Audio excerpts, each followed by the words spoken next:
샬롬, 예수 알기 원하네 찬양하는 장미경입니다. 최종규 목사님의 글입니다.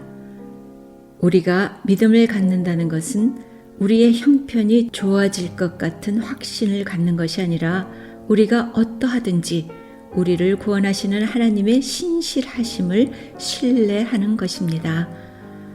광야에 서 있던 모세도, 동굴에 숨어있던 엘리야도, 로마 감옥에 갇혔던 바울도 환경이 아니라 그들을 인도하시는 하나님의 신실하심을 믿었기에 그 어떤 상황도 감당하며 나아갈 수 있었습니다. 올해의 설 명절은 내 형편을 바라보는 시간으로 채워지는 것이 아니라, 그래서 비교와 책망으로 채우는 것이 아니라 우리를 인도하시는 하나님의 신실하심을 바라보는 시간으로 풍성히 채워졌으면 좋겠습니다. 설 명절은 원래 풍요를 이야기하는 날 같지만 사실은 버텨온 시간을 기념하는 날이기도 합니다.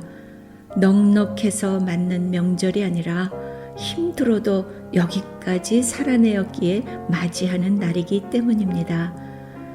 광야 같은 환경일지라도 이스라엘이 명절을 지킬 수 있었던 이유는 환경이 좋아서가 아니라 하나님이 함께 계셨기 때문입니다. 그렇기에 명절은 감사의 훈련을 하는 시간입니다. 우리가 어떤 상황에 있든지 그 상황에서도 우리를 인도하시는 하나님의 신실하심을 바라보며 그 신실하심이 나의 소중한 가족들과 소중한 사람들에게도 함께 누려지기를 바라면서 서로를 위로하고 격려하는 시간이 되어야 하기 때문입니다. 광야는 실패의 장소가 아니라 우리 존재의 깊이를 만들어가는 장소입니다. 다윗은 광야에서 왕이 될 심정을 배웠고 예수님도 공생애 전에 광야를 지나셨습니다. 우리는 환경에 의해 지배되는 사람이 아닙니다. 우리를 창조하신 하나님에 의해서 인도되어져 가는 사람입니다.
문병하 목사님의 글입니다.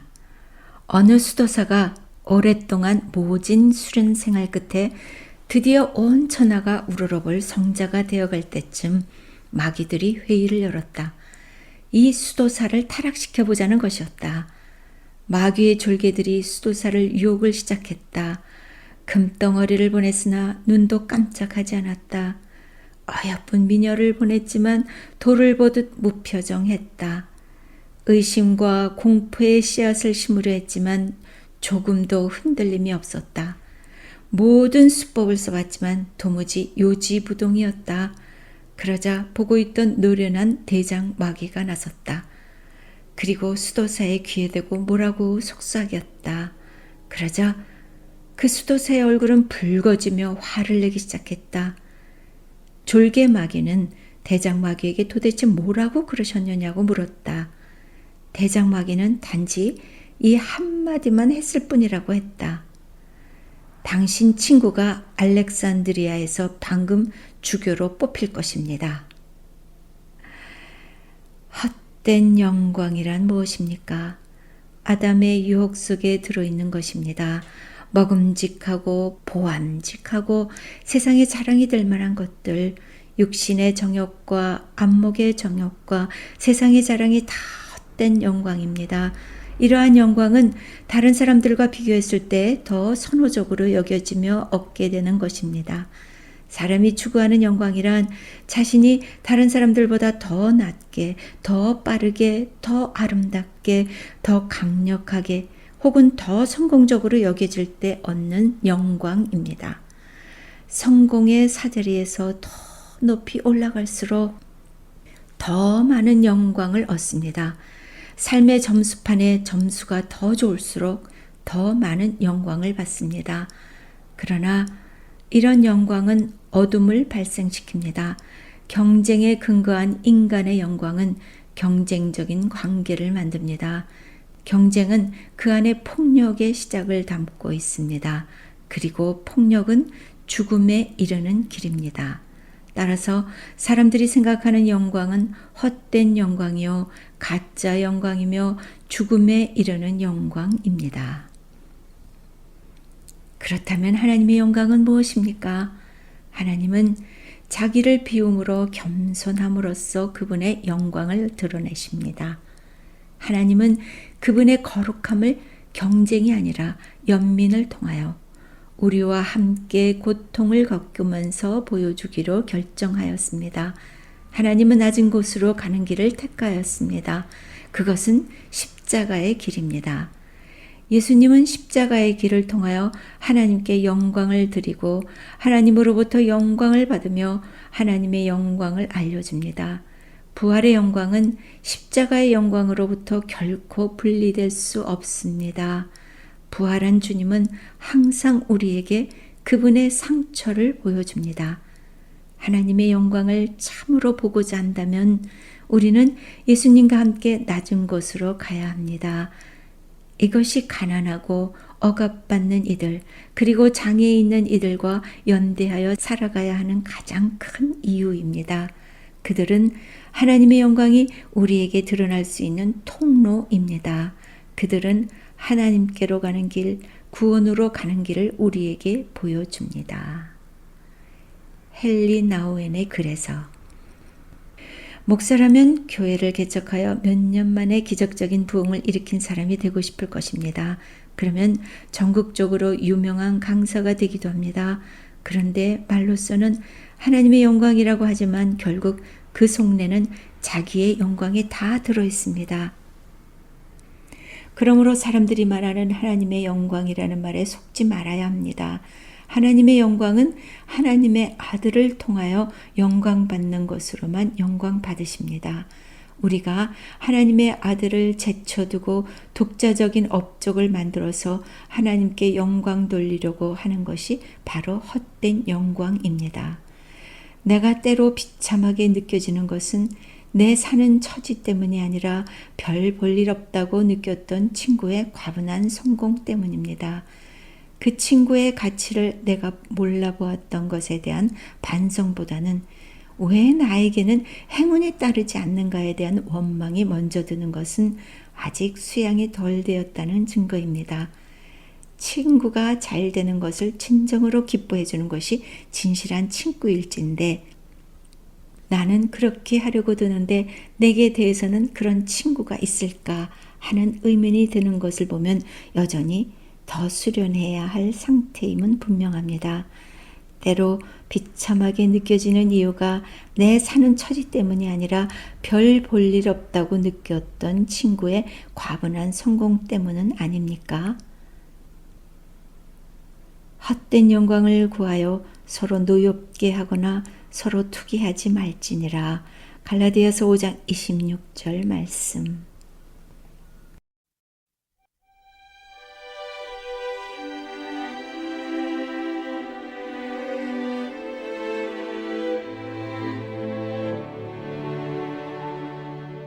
나의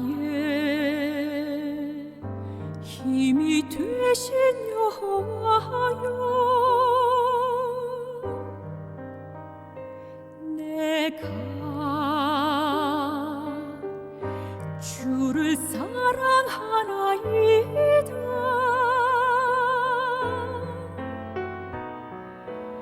여호와는 나의 반석, 나의 구원, 나를 건지시는 자요, 나의 하나님이시여.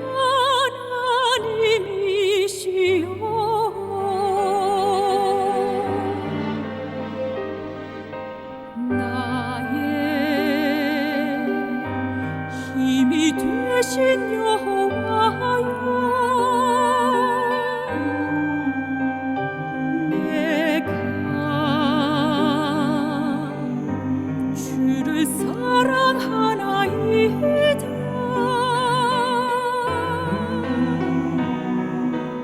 여호와는 나의 방패, 나의 피난처, 생명의 능력 되시는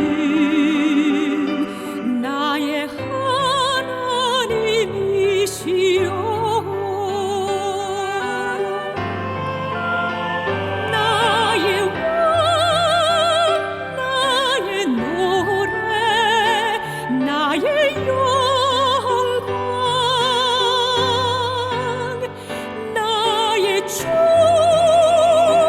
내 의의 하나님,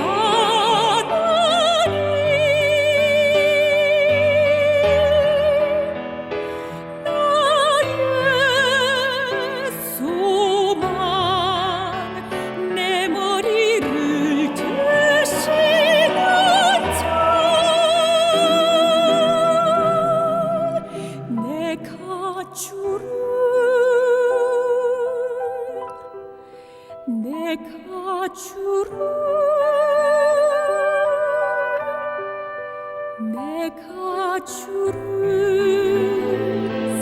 사랑하나이다.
탈무드에 이런 이야기가 있다. 어떤 사람이 헌옷 가게에 들러 외투 하나를 샀다. 오면서 외투 호주머니에 손을 넣어보니 보석 하나가 있었다.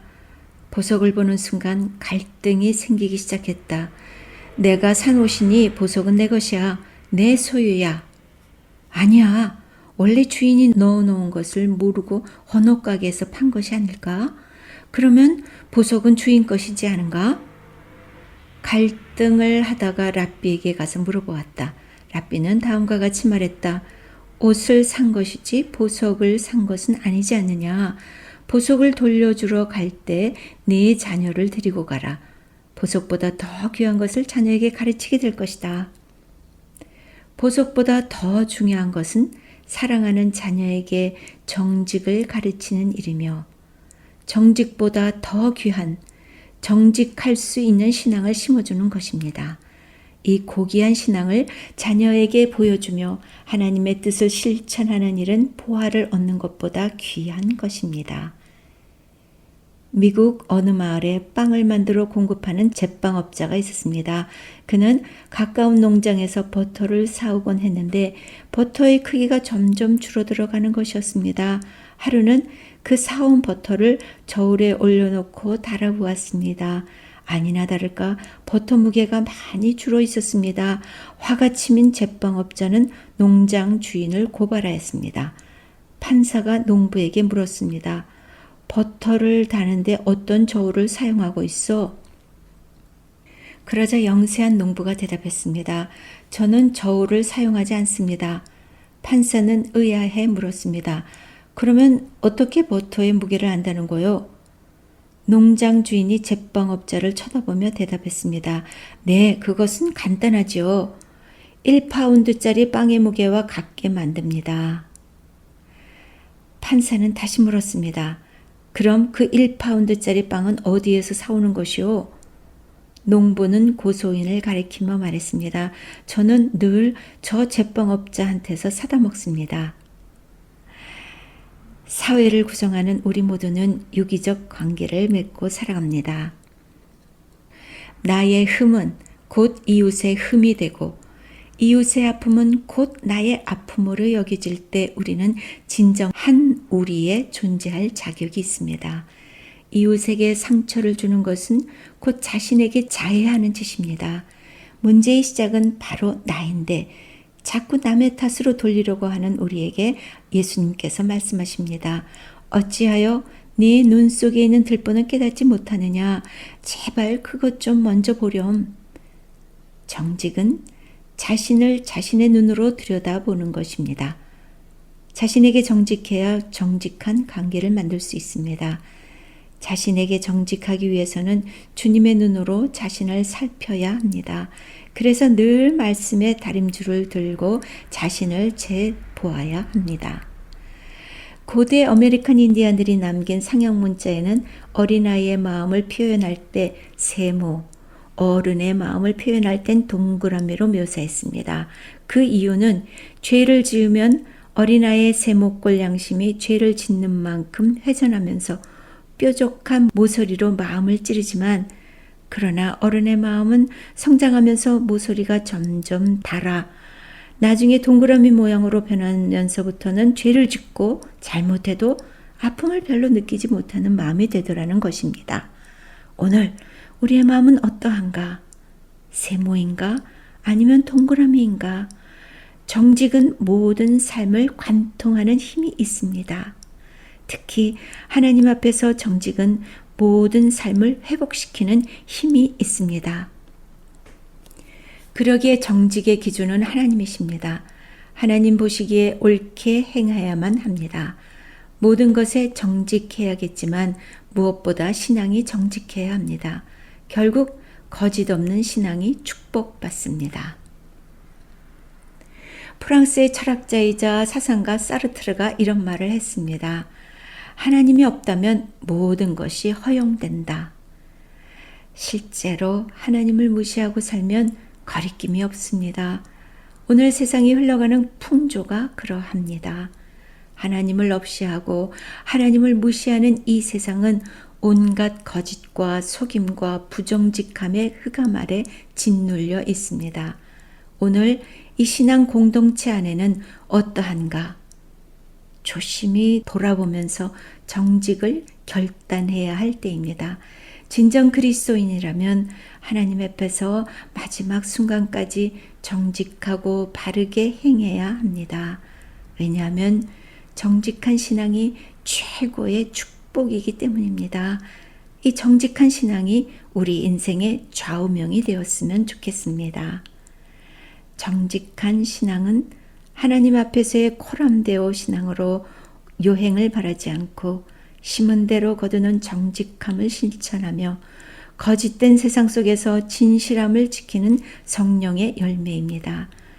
이는 세상의 이익보다 영원한 가치를 우선시하며 하나님께 인정받고 성도의 삶을 보호하는 힘입니다. 옳다 인정함을 받는 자는 자기를 칭찬하는 자가 아니요 오직 주께서 칭찬하시는 자니라.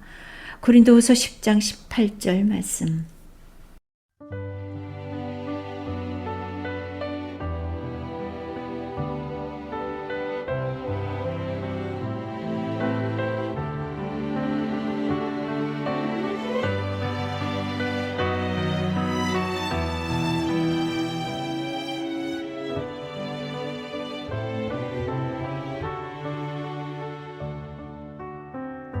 너로 인해 이곳에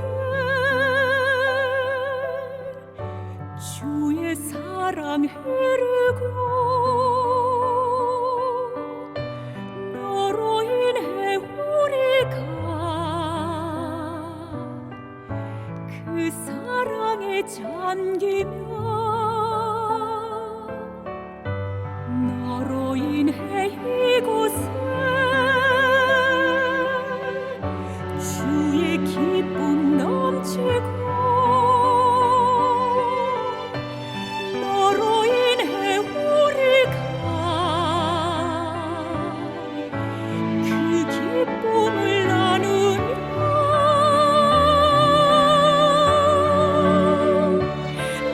나는 거룩한 축복의 너로 인해 그 크신 사랑을 알게 됐으니 너는 거룩한 축복의 통로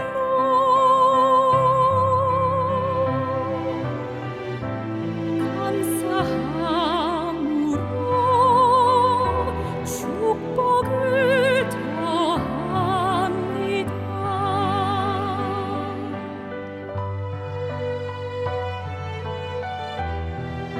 예수도 알기 원하는 제작 진행에 찬양하는 장미경이었습니다. 다음 주에 만나요. 샬롬.